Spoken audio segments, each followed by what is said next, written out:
Hello, I'm Steve Feinstein. I'm a professor of medicine at Rush University Medical Center in Chicago, Illinois.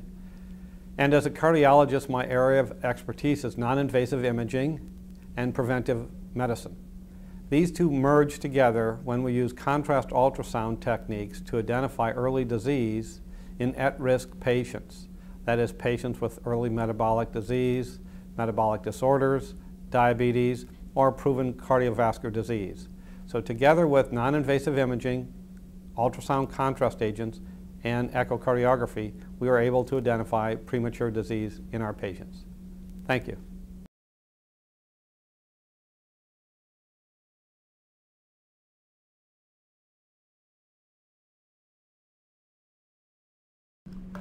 Hello. This presentation was part of a invited lecture at the Leading Edge Conference in 2009 at Atlantic City, New Jersey. I begin the presentation by showing two old friends, Barry Goldberg and Harvey Feigenbaum, both leaders in their field of ultrasound in radiology and ultrasound in cardiology. On to atherosclerosis and imaging in real time. I will present a series of slides and movies showing bedside and then back to the bench. Contrast-enhanced ultrasound and carotid vasovasorum imaging. We will then move to quantification, clinical studies, experimental data, and future uses. To begin with, cardiovascular disease is in fact pan-epidemic. What technology are we going to use? Who's going to rescue and make early diagnosis of patients? Who will build it? Who's going to pay for it? And how do patients access health care? Non-invasive imaging, as shown here by Rembrandt and his early Dutch explorers. Ultrasound is portable, goes to the bedside, and is quite inexpensive. As this slide demonstrates, we can image any part of the body, including the carotid, the heart, the kidney, the aorta, with ultrasound, and contrast can be used to enhance the lumen and the perfusion of tissue. The next slide is a series of movie slides actually demonstrating the parts of the body that we've imaged with ultrasound and contrast. So we consider this our cardiovascular prevention center. At the core is the ultrasound system. In the upper left corner is an example of a patient and the different parts of the body, and each corresponding movie shows successive imaging of different parts of the body: heart, carotid, kidney, the IMT, and handheld information systems as long as we can record data from the patient's charts. The next slide is an example of a tumor, or atherosclerosis. And as you will note, there's a necrotic core as well as a lining along the lumen surface in this excised carotid plaque from a patient. Exactly how do plaques grow? What makes them survive? It is in fact the blood vessels, or the vasovasorum, that actually penetrate the wall of the artery into the media and intima surface, providing the tumors or the abnormal growth with new blood vessels. As seen in this series of photographs from 1991, this is from an autopsy sequence where the coronary artery is highlighted here, or the luminogram is well seen from a silicon high-pressure injection. The plaque is noted here with a piece of calcium in it, and as you progress from the left to the right, you'll notice that the vasculature is actually bathing the plaque. So this is very much an angiogenesis-based atherosclerotic tumor in this autopsy specimen. An early marker of preclinical atherosclerosis is the vasovasorum, as identified by Biederman. In these series of quotes on this slide, taken from her paper from Fleiner et al. In 2004, she described that the vasovasorum is actually an early sign of atherosclerosis and occurs prior to the development of IMT thickness. This slide is our very first example in 2003 of a human carotid artery with contrast ultrasound demonstrating angiogenesis in an atherosclerotic plaque. As you can see on the surface of the carotid artery, the vasa vasorum lining can be identified. However, within the tumor itself, or the atherosclerotic plaque, you can see evidence of contrast agents circulating.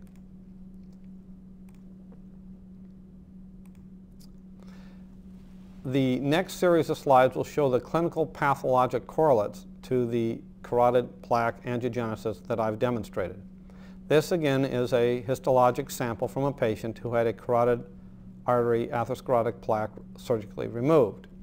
As you can see on the left part of the slide, that's the lumen and a corresponding necrotic core. There are cholesterol crystals also seen. As we begin to look inside the plaque itself, into the matrix of the plaque, we can identify many irregularly shaped vasculature. These are endothelial lined angiogenic vessels. You can note there are 2 red cells trapped inside one vessel in the center right screen. Of note, in the upper left corner where it's marked hemosiderin deposits, you can note there's a brownish stain in the matrix without evidence of angiogenic vessels.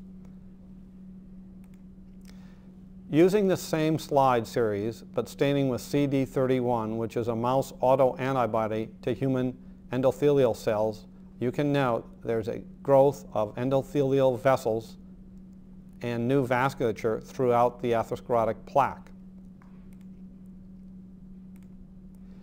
And an important stain is the hemosiderin stain identifying iron deposits within the plaque. What this indicates is that when the plaques rupture and the red cells actually extrude from the vasa vasorum vessels, the iron within the hemoglobin is deposited in the tumor itself, or the plaque, and remains there permanently and can be later stained with hemosiderin.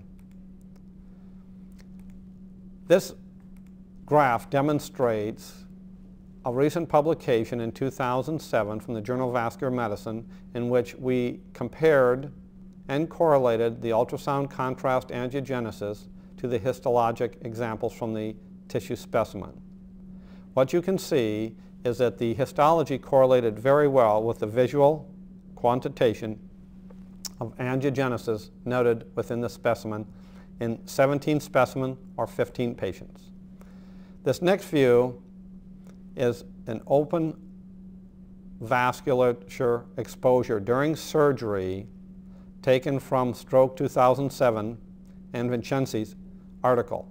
What you see on the middle left is the common carotid, then bifurcating into both the internal and the external carotid.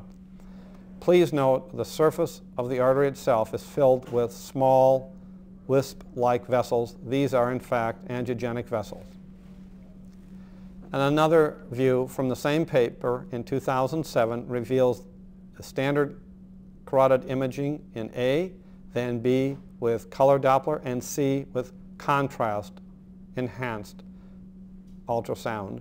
Note that within the plaque itself are the small microspheres. And finally, from the same paper of Stroke 2007, another example of the contrast enhanced carotid in A, and in B you can see the microvasculature, and C, of course, at the time of surgery. This is a patient taken from our laboratory at Rush University Medical Center in Chicago. It's a patient who has a graft in the carotid artery. What you'll note is there's very little angiogenesis within the dark luminal structures. These, in fact, represent the arterial grafts.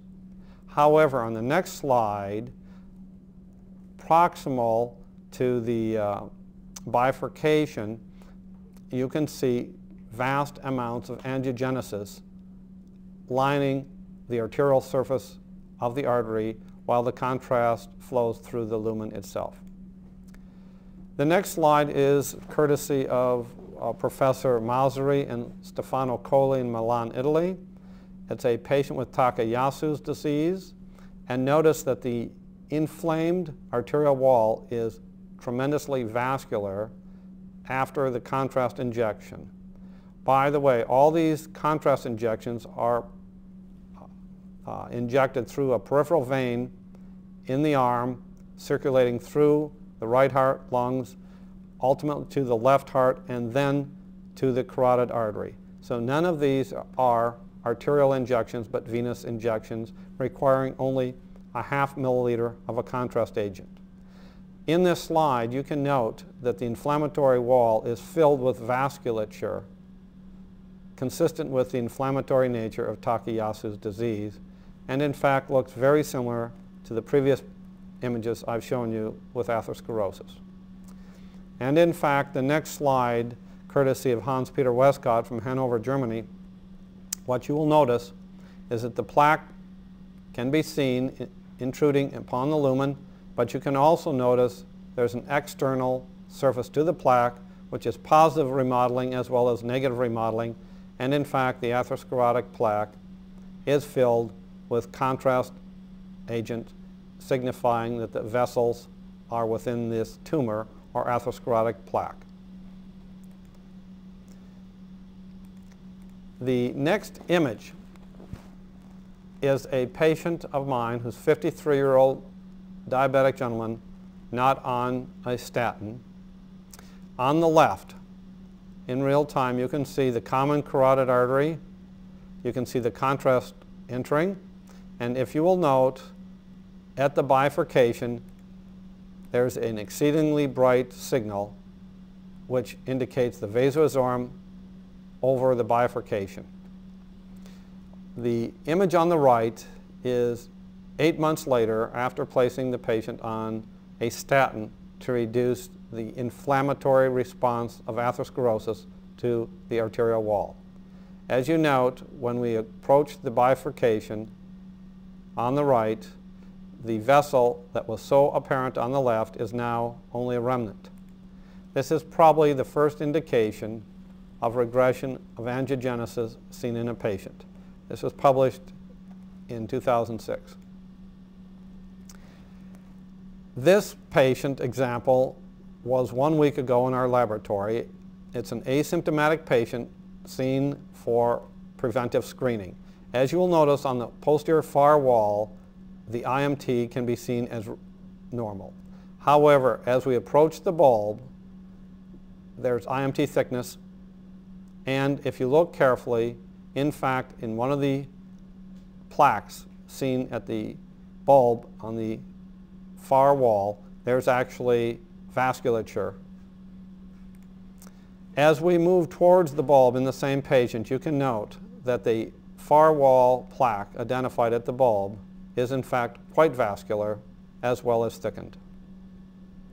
And the final image in this sequence shows that the plaque not only intrudes into the lumen and is vascular, but also extends outward or caused positive remodeling.